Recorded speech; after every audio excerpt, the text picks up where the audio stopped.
Well, I think we could talk about hobbies outside of sport. Hobbies outside of sports that involve other sports, because a lot of my hobbies outside of the sport involve other sports. Yeah, like what do you do if you do you just ski? No, you don't just ski. Well, Exactly. one thing I would like you could just ski, or you could just be a dirt biker, or you could just be a skateboarder if that's your thing. I feel like that might burn you out fast. Like you gotta have some hobby, something that's fun that you don't put pressure on yourself the same way you would if you were in like a, you know. Otherwise, you burn out quick. See, I think for me, obviously, I have too many ideas, and I think I've said this before. I have too many hands in the cookie jars and not enough hands. Too many balls in the air, as Pat says, or I have no balls, as Pat says. No, it's I have no balls invested in this one. What I meant to say. I have no balls in the air, according to Pat. But I think if I were just to ski and I didn't have any other interests, such as doing things like this, doing things like MMA, doing things like skateboarding, or just working on we do our stock stuff too, just an interest in everything. Like got the property maintenance company right now, just doing odd jobs, so a quick plug. But if I didn't have any other things, I think and I was just skiing every day, I think I get burnt out really quick. Yeah, but my point of that was, is there any sports that kind of help you? Like if you're a dirt biker, I'm sure mountain biking wouldn't be a bad idea. Yeah, but then that's more time on a bike. I mean, I'm sure it doesn't hurt, but yeah, but it's a different. I mean, I like to dirt bike. That's my hobby at the moment. I ski and I dirt bike now, depending on the season. I don't do anything competitive wise, but that's how I fill my time. So I had this Liam Burley guy on the podcast recently. If you guys don't listen to the podcast, go listen to it. It's banged up with Bruce Oldham, but he's he's on the national team for wakeboarding and snowboarding. Yeah. And I mean, it is technically two different sports, but I guess it's pretty similar. It is pretty in similar. a sense, but it's also But a I lot feel like different. it'd give you a little variety, which might help. Yeah, I mean, is it a good idea? Yeah, I mean, I'm sure there's some sports that motocross. I find, especially if you go into a track or something, it really it's a huge workout. It uses every muscle in your body. Yeah, but how much is too much of a workout? So say for me, for instance, my hobby outside of skiing, and it's not really a hobby now because I want to compete in it more, is MMA. But that doesn't take any more time or rest off my body. That just adds to the extra shit going on in my body. So at what point is it too much? Oh, that's what I mean. There's a time for it. Like right now, you're not skiing. You're not training too much in skiing because of the whole COVID, everything. You're getting a couple maximized camps. And you're doing as much as you can training around the house, backyard around stuff. So you got more time to do it. But yes, in the middle of winter, in the thick of the contest season, it's the end of January, middle of February. You're not going to have too much time to be walking around in MMA. No, but I want to be. And I mean, yeah, it does get to a point where if it starts to compromise something, it's probably not a good idea. I I read an article posted on a Patreon, Sean O'Malley's Patreon, that he put up the other day. It's about some scientist or somebody like that was talking about how come some people are elite athletes and some people aren't.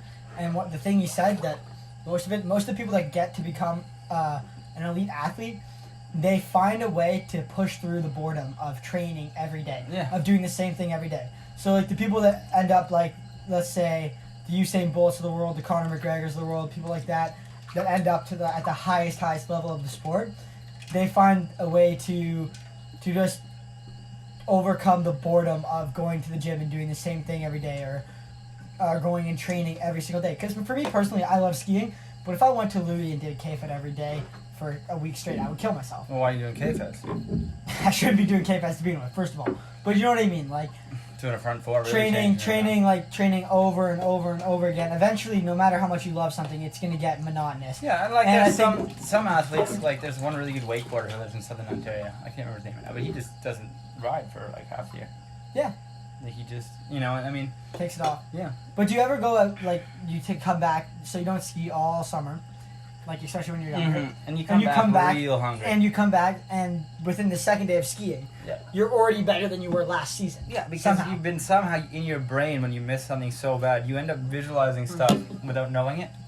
So you never really lose that, in a sense, and you're hungry, you want to do it so bad. I would say the first week of skiing each season, I'm better than I am a month in. Mm-hmm. I say depending on what sort of jumps you got. If you could ride X Games course like they want, you'd have those big jumps. But you ride a junkyard week one with a few down rails and a 20-footer, Dude, I think first week of skiing, first day knock off the rust, second day get into it, third day I'm where I was the last season, if not better. I think you get and to then a fourth, certain... fifth, sixth day, I'm like as good as I'm gonna get until for the next 2-3 weeks, and then after that I start getting better. Yeah, and I mean, I think, like, it gets to a point where that starts to work. But, like, up until that point, you're probably not good enough. Like, if you've been riding for, like, 2 years, and you're still learning very rapidly, like, you're doing not too much stuff to the right, you know, you're doing your left fives and whatever, and maybe you got a backflip, like, it'll take a little while to get the rust off. But if you've just wrapped up the season, you know, you did your step-up tour in Liverlay, and you did a couple doubles, and, you know, you're running COCs and Canada Cup, and NORAMs, like, you probably do it. You want to come say hello to the Thot Tub episode? How long have you guys been in there? We've been crushing Red Bulls, hanging out in the Thot Tub for almost 8 hours now. Oh my god. We're welcome to the Thot Tub, dude. We're just there. We're just hanging out, It's pruning taped ourselves. on. Yeah, the iPhone's taped on because we don't have a proper stand for it yet. You guys are gonna be bruised. You want to No. go swimming? I'm getting kind of hot. It's not really even a hot tub. It's more a bathtub with friends at this point. Yeah, it looks like it. Anyways, back to the point. I think no matter what you do, no matter whether you're an accountant, no matter whether you're if you're doing something like Vacation days. No matter what you Yeah. do, you get your vacation days. But see, I kind of mixed, like, for me, the MMA and stuff is my vacation days because although it's not really a rest on my body, Mm-hmm. it's I'm switching things up from something different. Yeah. And I personally just have too many interests to get stuck doing one thing. Yeah, that's fair. Which I I think find- slows me down in some aspects I of find what I've been getting really better. hurting on lately is when I was a kid, I used to do so many different things. Yeah. And I kind of miss trying new things a lot, or doing different things. Like, you know, like injuries that slow me down. Like, I dirt bike, that's quite risky, but, like, I mean, I get 2 days off a week, and I work, like, 50 to 80-hour weeks, right? Like, even if I do Quick go to flex, eh? if I do go to, well, no, I'm just putting it in perspective. know. 'Cause if I go to the track for 2 days, I'm gonna be exerting more energy on my 2 days off than I am on my actual Yeah, but day. your 2 days or your full week of working is not very labor intensive work. It can't. No, but you know, it gets to be a lot if you're there for a long time, right? Yeah, you just get bored of it. I guess, but my point is, if I don't get the rest I need, and motocross is very intensive, like, you'll be more tired when you go back than when you left. But I mean, not getting the time, or, you know, I guess you have to pay for everything yourself now too, which doesn't help. No, so if you guys Adulting want is to so support shitty. support the Thot Tub so Bruce can get a dirt bike, that'd be great. Adulting really sucks. Adulting does suck. Once you realize you have to pay for everything yourself, and you're like, oh shit, I have to figure everything out, then either you get it done or you don't. you get it done or you don't.